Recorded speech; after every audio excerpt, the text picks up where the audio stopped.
Integrity खो दी है। और संसद सड़कों आयोगों का नाम नहीं होता है देश। केवल ये संसद सड़क और आयोग जो है इससे देश नहीं होती है। देखिए हम लोग का आवाज सुनिए, इतना दिनों से तो आप लोग सुने नहीं।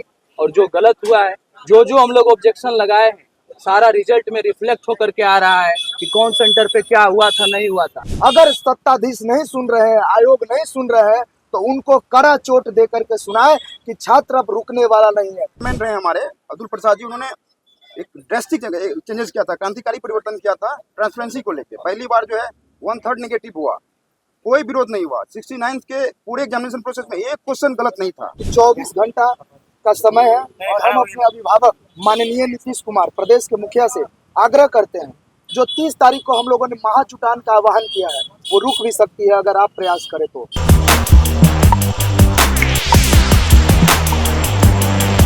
अभिभावक है, हम चाहते हैं कि आप हमसे मिले। अगर आप हमसे मिल लेते हैं तो इस आंदोलन की हमें आवश्यकता नहीं है। हम 29 तारीख तक आपके बुलावे का इंतजार करेंगे, 29 तारीख शाम 7 बजे तक।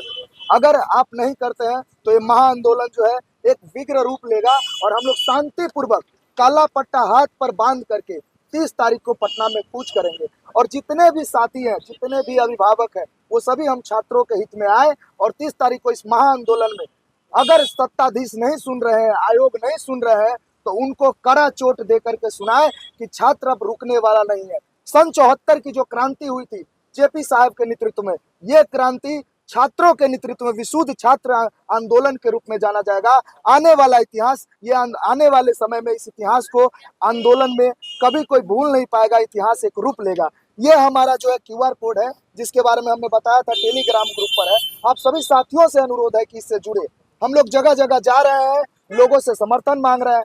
हर पार्टी ऑफिस में गए, जदयू ऑफिस में गए, बीजेपी ऑफिस में गए, हर प्रतिनिधि के पास गए, लेकिन किसी भी प्रतिनिधि ने हमारी बात नहीं सुनी। जबकि लोकतंत्र में यह कहता है कि with the people of India लिखा हुआ है हमारे संविधान में कि अगर एक भी व्यक्ति अगर अनशन पे बैठा हुआ है तो उस व्यक्ति का बात सुना जाए। आज 40 दिन हो गया है, हमें सुनने वाला कोई नहीं है, हमसे मिलने वाला कोई नहीं है। राज्य के हम अपने मुख्यमंत्री से कहना चाहते हैं कि आप हमसे मिलिए।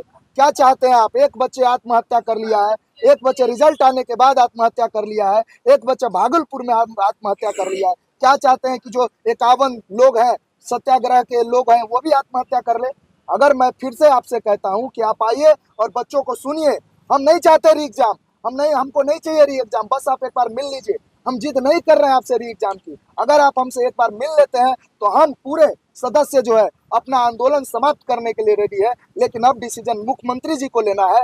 आप लोग जैसा जानते हैं, एक बात बताना जरूरी है, हम लोग चीफ सेक्रेटरी साहब से मिले, राज्यपाल से मिले, सभी को हमने अपना ज्ञापन दिया, लेकिन आज तक उस ज्ञापन का कोई भी जवाब हमें नहीं मिला, जो कि मिलना चाहिए। सूचना के अधिकार के तहत, चाहे जिस अधिकार के तहत हम देते हैं, मिलना चाहिए। मैं बस इतना कहता हूं कि 30 तारीख को सभी से आग्रह है कि 30 तारीख को पटना में महा आंदोलन के जुटान में आप लोग आइए और छात्र युवा का साथ दीजिए। अब राम जी कुछ बताएं। हम यही कहते हैं कि आयोग जो है अपना इंटीग्रिटी खो दी है। और संसद सड़कों आयोगों का नाम नहीं होता है देश। केवल ये संसद सड़क और आयोग जो है इससे देश नहीं होती है। देश वो होता है जिसमें संतोष की भावना होती है लोगों में। ये जो असंतोष की भावना पनपी है, इस तारीख को बच्चे जोर शोर से संपर्क कर रहे हैं और सड़क पे उतरेंगे। हम लोग न्याय में तो लड़ ही रहे हैं, लेकिन बच्चे सड़क पे उतरने के लिए आतुर हैं। तो मैं मुख्यमंत्री से आग्रह करूंगा कि आप इसको बचा लीजिए, सुनिए, हम लोग का आवाज सुनिए। इतना दिनों से तो आप लोग सुने नहीं। और जो गलत हुआ है, जो हम लोग ऑब्जेक्शन लगाए हैं, सारा रिजल्ट में रिफ्लेक्ट होकर के आ रहा है कि कौन सेंटर पे क्या हुआ था नहीं हुआ था। बापू परीक्षा परिसर जिसको 22 सेंटर में बदल दिया गया, हर 5 बच्चे में से एक का सिलेक्शन हुआ है। ये कैसे हो सकता है? क्या सारे विद्वान बापू परीक्षा परिसर में ही बैठे हुए थे?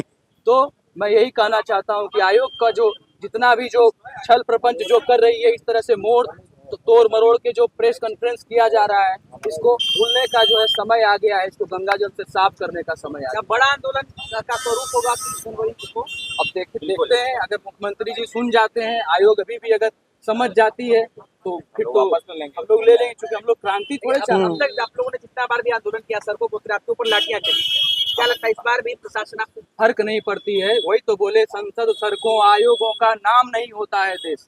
देश बनता है लोगों से, ना ही कि पुलिस प्रशासन और संसद में बैठे लोगों से। जो भी जिसको भी हम लोग भेजते हैं, एक एक वोट मिल करके भेजता है। छात्र हो चाहे कोई हो, देश का जो शेयर होल्डर है प्रत्येक स्टूडेंट है, प्रत्येक लोग हैं, उसके बूढ़े बच्चे हर लोग हैं। तो जिनको भेजते हैं अगर इस तरह की प्रवृत्ति वो रखती है, चाहे आयोग जहाँ बैठाया जाता है उनको एग्जाम लेने के लिए बैठाया गया है, बनाया गया है वो संगठन, ना कि बरगलाने के लिए। इसमें से हम लोग पीटी क्वालिफाई हैं और उस प्रक्रिया में हम लोग विश्वास नहीं करते हैं। और बीपीएससी जो रेस्केलिंग और नॉर्मलाइजेशन का हवाला देके हम लोग को रिजल्ट दिया था, उसका हम लोग पुरजोर विरोध कर रहे हैं और उस प्रक्रिया में हम लोग अपना विरोध प्रतिरोध जताते रहते हैं। और 30 तारीख का हम लोग का एक आह्वान है सारे स्टूडेंट को, महाजुटान होने जा रहा है गर्दनीबाग में बीपीएससी के प्रति। किस आधार पे आपने रिजल्ट दिया? उन्होंने बोला कि नॉर्मलाइजेशन हम लागू नहीं करेंगे, फिर बोले कि स्केलिंग भी हम लागू नहीं किए। तो एक एग्जाम का 2 पेपर और दोनों का कट ऑफ सेम, इसका बेस क्या, इसका आधार क्या है, किस आधार पे किए, ये हम जानना चाहते हैं।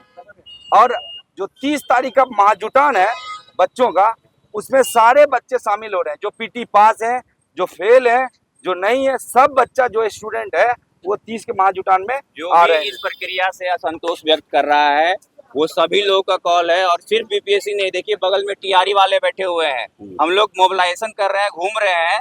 बच्चे में बहुत असंतोष है सारी प्रक्रिया को लेके और खासकर बीपीएससी को लेके। जिस तरह से उन्होंने तानाशाही रवैया अपनाया है और बच्चों को गुमराह किया है, कदम कदम पे गुमराह किया है। चाहे वो नोटिफिकेशन पे लेकर कमेंट जब चेयरमैन का हुआ उस समय से गुमराह किए कि 60% सवाल यूपीएससी लेवल के आएंगे। उसके बाद जिस तरह के स्तरहीन सवाल पूछे गए एग्जाम में, फिर एग्जाम कैंसिल किया गया, बापू परीक्षा परिसर का दोबारा एग्जाम लिया गया।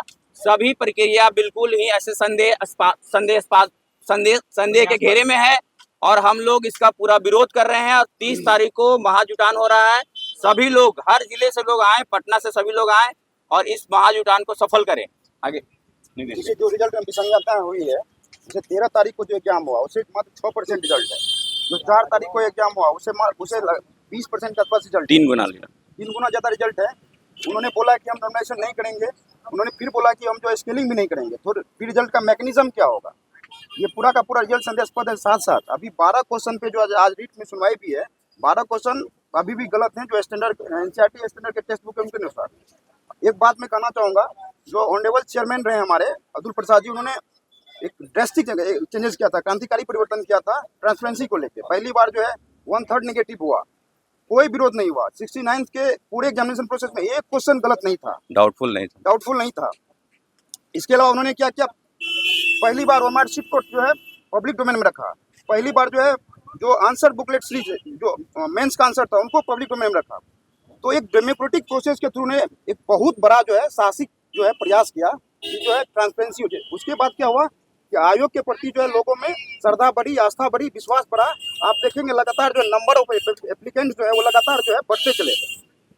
लेकिन क्या किया, जो अभी जो वर्तमान चेयरमैन है, ऑनरेबल चेयरमैन, उन्होंने क्या किया, उस पूरे के पूरे जो स्टैंडर्ड जो एक एस्टेब्लिशमेंट हो गया था ट्रांसपेरेंसी मैकेनिज्म का, उनको ध्वस्त कर दिया इन्होंने। बोल दिया और साथ साथ मुझे लगता है कि जो मेंबर्स होते हैं, ऑनरेबल मेंबर्स होते हैं, वो एक जैसे राज्यसभा होता है, अपर हाउस होता है, जो इंटेलेक्चुअल क्लास जो हाउस होता है, पॉलिसी मेकिंग में एग्जामिनेशन का प्रोसेस क्या हो, पैटर्न्स क्या हो, वो काफ़ी सजग और गंभीरता से अपना सुझाव देते हैं। तो मुझे लगता है कि उन चीज़ों पे भी जो बहुत गंभीरता से विचार नहीं किया गया है। जी आगे बताएंगे। देखिए, आप सभी सबसे पहले इलेक्ट्रॉनिक्स और प्रिंट मीडिया के जितने भी साथी हैं, सभी को तहे दिल से धन्यवाद छात्रों का आवाज उठाने के लिए। आज हम लोग उपस्थित हुए हैं एक आह्वान के लिए। सभी चीज़ों पर भाइयों ने बता दिया है। मैं बस आप लोगों से इतना कहना चाहता हूँ कि 24 घंटा का समय है और हम अपने अभिभावक माननीय नीतीश कुमार प्रदेश के मुखिया से आग्रह करते हैं, जो 30 तारीख को हम लोगों ने महाजुटान का आह्वान किया है वो रुक भी सकती है अगर आप प्रयास करें तो। हम चाहते हैं कि हमारे 5 शिष्टमंडल जो है, 5 व्यक्तियों के डेलीगेशन से आप मिल ले। आग्रह करते हैं हाथ जोड़ करके कि माननीय मुख्यमंत्री मिल ले, हमें इस आंदोलन की जरूरत नहीं है। हम 40 दिन से धरने पर बैठे हुए भूखे प्यासे मर रहे हैं, हमको किसी की जरूरत नहीं है। आप राज्य के मुख्यमंत्री हैं, आप क्यों नहीं मिल रहे हैं? हम सभी छात्रों ने आपको वोट किया है, आपकी सरकार बनाई है, आप हमारे अभिभावक हैं। हम चाहते हैं कि आप हमसे मिले। अगर आप हमसे मिल लेते हैं तो इस आंदोलन की हमें आवश्यकता नहीं है। हम 29 तारीख तक आपके वो रखती है, चाहे आयोग जहाँ बैठाया जाता है उनको एग्जाम लेने के लिए बैठाया गया है, बनाया गया है वो संगठन, ना कि बरगलाने के लिए। पप्पू जी आपने कहा कि आक्रोश है बच्चों के अंदर, तो ये अगर आंदोलन उस दिन 30 तारीख को इतने बच्चे जुटेंगे तो उग्र रूप भी ले सकता है। अब उग्र रूप लेगा कि क्या होगा, हम लोग तो बस यही चाहते हैं शांतिपूर्वक सुने, क्योंकि हम आप लोग जो है 40 उसको दिन से शांतिपूर्वक ही रखेंगे और 30 जनवरी जो महात्मा गांधी जी का मतलब शहादत का दिवस है तो उस पक्ष में भी देखें तो हम लोग उनके जो शहीद है उनको याद करने के लिए हम लोग 30 जनवरी को मना रहे हैं ये चीज और छात्र इस बात से बिल्कुल समर्थन में है। धन्यवाद। हाथों में जैसे आपने पूछा कि उग्र रूप नहीं लेगा छात्र, हाथों में कल्ला पट्टी बांधे हुए नजर आएगा। अब प्रशासन को देखना है कि शहीद दिवस के दिन वो क्या निर्णय लेते हैं। हम आपको हाथों में कल्ला पट्टी बांधे हुए नजर आएंगे। धन्यवाद आप सभी का बहुत बहुत।